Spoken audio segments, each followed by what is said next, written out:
Halo, shalom, salam sejahtera bagi kita semua. Kembali saya Lina Wijaya tanggapi satu komentar dari Fitria 6220. Yang pertama kali datang ketemu saya, salam kenal, salam santun, salam tajam, salam hormat. Assalamualaikum warahmatullahi wabarakatuh. Nah, why Lina? Why? Definisi kitab suci adalah asli firman atau perkataan Tuhan yang di dalamnya tidak ada campur tangan manusia. Kitabmu sekarang tidak lagi asli firman Tuhan karena sudah mengalami revisi. Bla bla bla bla bla bla bla bla bla. Oke, thank you Fit. Nih gue kasih tahu lu ya. Apa sih artinya kitab suci?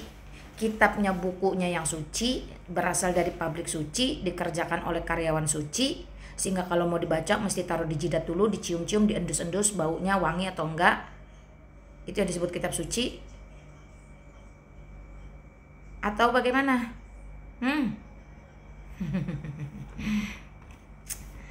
Atau harus Allahnya, Tuhannya yang punya tangan kanan dua-dua itu yang nulis baru dibilang suci? Atau gimana? Coba kasih tahu saya apa yang dimaksud dengan kitab suci.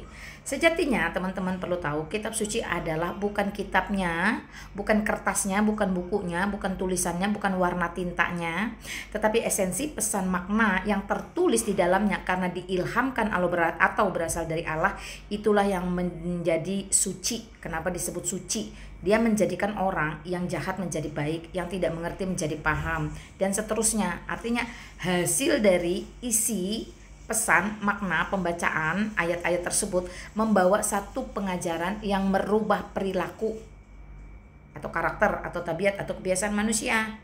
Nah, kenapa itu bisa berkuasa mengubah manusia? Karena dia bersumber dari Allah yang benar, diilhamkan oleh Allah yang benar. Itu baru disebut kitab suci. Nih contohnya ya, bukan contoh, ini faktanya.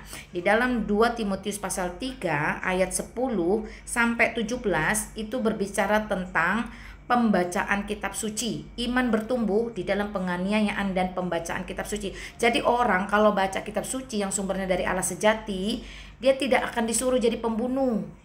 Ya, dia tidak akan disuruh jadi hal-hal yang negatif yang merugikan orang lain.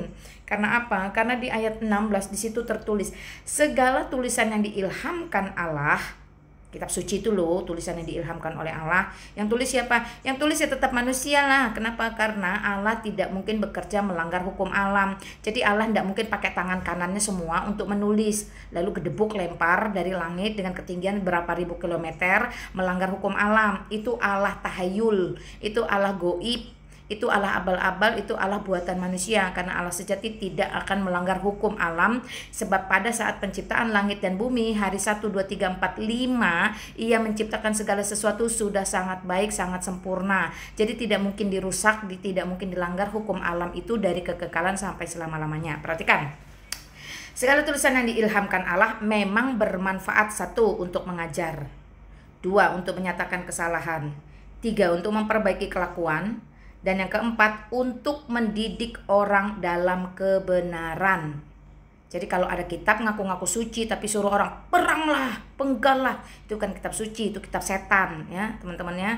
Jadi jelas di situ, dia itu untuk mengajar. Mengajar apa? Dalam kebenaran tentunya. Bukan ngajar yang enggak-enggak. Allah menciptakan satu Hawa untuk satu Adam, tiba-tiba diajarkan geng-beng 4 lawan 1. Wah, itu bukan mengajarkan yang benar.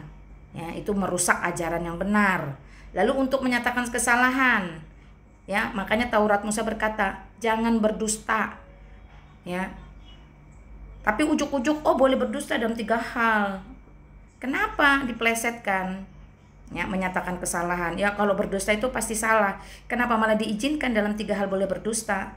Itu pekerjaan iblis, karena iblis adalah bapa segala dusta. Untuk memperbaiki kelakuan.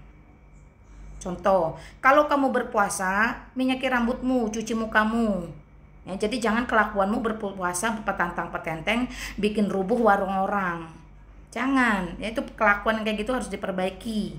Itu tujuan kitab suci ya teman-teman. Lalu mendidik orang dalam kebenaran. Apa yang benar? Ketika Taurat Musa bilang jangan berzina titik, maka jangan memaksakan poligami yang adalah perzinahan untuk dilegalkan. Jangan, apalagi ada mutah, ada siri dan lain-lain, jangan. Ya. Jadi itu sebenarnya kitab suci. Isinya yang penting mengajar orang, menyatakan kesalahan, memperbaiki kelakuan dan mendidik orang dalam kebenaran. Ya, perhatikan teman-teman ya. Saya agak-agak prihatin di belakangan nih. Banyak sekali perbandingan sekolah Kristen, sama sekolah Katolik sama sekolah-sekolah Islam. Kenapa itu anak-anak dari kecil dididik untuk membenci orang lain? Ada beberapa produk dengan merek yang dibakar, nggak dibakar ya, dirobek ya. Dirobek, dibuang, dihempaskan. Itu maksudnya apa? Diremas-remas sampai gurunya ikut-ikutan. Itu maksudnya apa mengajarkan kebencian seperti itu? Hah? Apa itu maksudnya? Itu hasil sebuah kitab suci, mengajarkan orang kebencian, mengajarkan orang apa itu? Provokasi, perpecahan. Itu maksudnya kitab suci. Oke ya, kamu selidiki lagi kitab sucimu sekarang. Apakah kitab sucimu itu sama seperti Alkitab dari Kejadian sampai Wahyu yang penulisannya diilhamkan oleh Allah sendiri, oleh Roh Allah itu sendiri, oleh Roh Kudus kepada beberapa orang dari latar belakang yang berbeda, sejarah yang berbeda, namun memiliki pesan yang sama, benang merah yang sama, bahwa kehidupan ini tidak akan pernah bisa berjalan dengan baik jikalau tidak Allah Tritunggal Maha Kudus yang menopang, yang mampu mengejawantahkan dirinya di dalam manusia Yesus Kristus yang adalah penguasa di sorga, di bumi, dan di dunia orang mati, sehingga manusia memiliki kesempatan untuk hidup kekal di hadapan Allah. Oke ya, perhatikan, selidiki kitab sucimu. Apakah Allahmu memiliki 5 karakter: kudus, adil, baik, benar, dan kasih, atau tidak? Oke, jadi jangan sekedar klaim. Nah, yang direvisi satu lagi terakhir nih teman-teman. Lembaga Alkitab Indonesia itu adalah lembaga resmi, konstitusi resmi yang ditunjuk oleh pemerintah Republik Indonesia, so tidak boleh ditentang. Roma 13 mengatakan pemerintah berasal dari Allah, menentang pemerintah berarti menentang Allah. Menentang LAI yang adalah sumber dari pemerintah berarti menentang Allah. Perhatikan, yang direvisi dari puluhan tahun ke puluhan tahun berikutnya itu adalah terjemahan. Karena bahasa bagian dari budaya itu berkembang. Paham? Coba kamu nonton videonya Profesor Munim Siri. Bagaimana tahun 1924 seluruh cendekiawan muslim itu berkumpul di Kairo, membawa Quran dari negaranya masing-masing, ketika dicocokin satu dengan lain itu berbeda. Sehingga diputuskan untuk membakar bersama-sama dan membuka yang baru. Itu baru tahun 1924 loh. Kumaha sih ya? Sedangkan Alkitab sudah final ditulis itu di abad 3,5 sampai abad ke-4 Masehi ya. Jadi sekitar tahun 350-an. Jauh banget dengan tahun 1924. Oke ya, belajar lagi, belajar sejarah. Itu pentingnya kita belajar sejarah teman-teman ya. Terima kasih Fitri. Besok-besok nonton live saya ya. Terus kamu naik boleh tanya langsung. Thank you teman-teman. Tuhan Yesus memberkati kita semua. Shalom, salam sejahtera. Assalamualaikum.